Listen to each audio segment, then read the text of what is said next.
Hey Time Twist Hub fans, chocolate isn't just a sweet treat. It's a legacy of blood, greed, and human suffering. Let's dive into the dark, twisted history of chocolate, a story so shocking it might make you throw out your candy bars. The Aztec chocolate curse. Long before chocolate became a supermarket staple, the Aztecs and Mayans worshipped cacao as a divine gift. They believed cacao was a sacred offering to the gods, handed down by the feathered serpent deity Quetzalcoatl. But here's the twist. This gift came with a price. Cacao beans weren't just money. They were currency, traded for slaves, land, and even armor. A single cacao bean could buy you a tomato, 10 beans, a rabbit, 100, a day's labor from a worker. But the real horror came during rituals. The Aztecs believed that spilling blood, especially human blood, was necessary to appease their gods. So, during ceremonies, priests would sacrifice prisoners or slaves, painting their bodies in red and white stripes to symbolize life and death. Afterward, elites would drink a bitter, spiced cacao brew, believing it granted them power and vitality. The beans were so valuable, they were even used to bribe warriors or seal alliances. But this wasn't just a spiritual obsession. It was an economic engine fueled by human lives. Chocolate fuels the slave trade. When Europeans stumbled onto cacao in the 1500s, they didn't just crave the taste, they craved the profit. By the 1600s, chocolate had become the elite's favorite drink across Europe, mixed with sugar to mask its bitterness.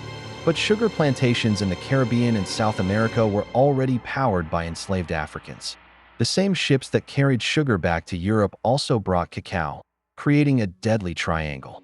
Millions of Africans were torn from their homes, packed into brutal conditions, and forced to work on cocoa farms. Estimates suggest over 10 million souls died in the transatlantic slave trade, many to satisfy Europe's sweet tooth. The Spanish and Portuguese controlled much of this trade, shipping cacao from colonies in Venezuela and Ecuador to Lisbon and Seville. Meanwhile, the French turned Saint-Domingue, modern Haiti, into a sugar chocolate factory, where enslaved workers faced unimaginable cruelty. By the 1700s, chocolate was no longer a luxury. It was a symbol of colonial greed, built on the backs of the enslaved. Poison, power, and the bourgeois family. If you think chocolate's history is all about economics, think again. In Renaissance Italy, chocolate became a tool of political sabotage. Enter the Borgias, a family so notorious their name became synonymous with corruption. Cesare and Lucrezia Borgia allegedly used chocolate as a delivery system for poison. How? They'd lace cacao drinks with arsenic, belladonna, or hemlock, serving them to rivals at lavish banquets. Victims would drop dead hours later, leaving guests blaming bad digestion. The Borgias weren't alone. Venetian nobles and French aristocrats whispered about chocolate assassinations for centuries. In 1696, a French court even put a noblewoman on trial for poisoning her husband with chocolate. She was executed. This wasn't just murder, it was art. Doctors of the era wrote entire treatises on spotting poisoned chocolate, warning that too much cinnamon might mask a toxin, or that overly rich froth could hide arsenic. Modern slavery. The dark side of your candy bar.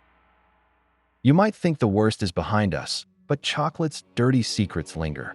Today, over 2 million children work in cocoa fields across West Africa, many forced into labor on farms producing cocoa for global giants. Ivory Coast and Ghana supply 60% of the world's cocoa, and also rank highest in child labor reports. Kids as young as 10 hack open cacao pods with machetes, carry heavy sacks, and inhale toxic pesticides. Some are trafficked from neighboring countries, others sold by desperate families.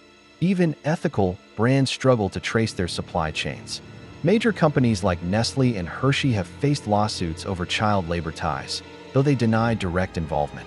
Investigations reveal farmers earning less than $1 a day, forcing families to send children to work just to survive.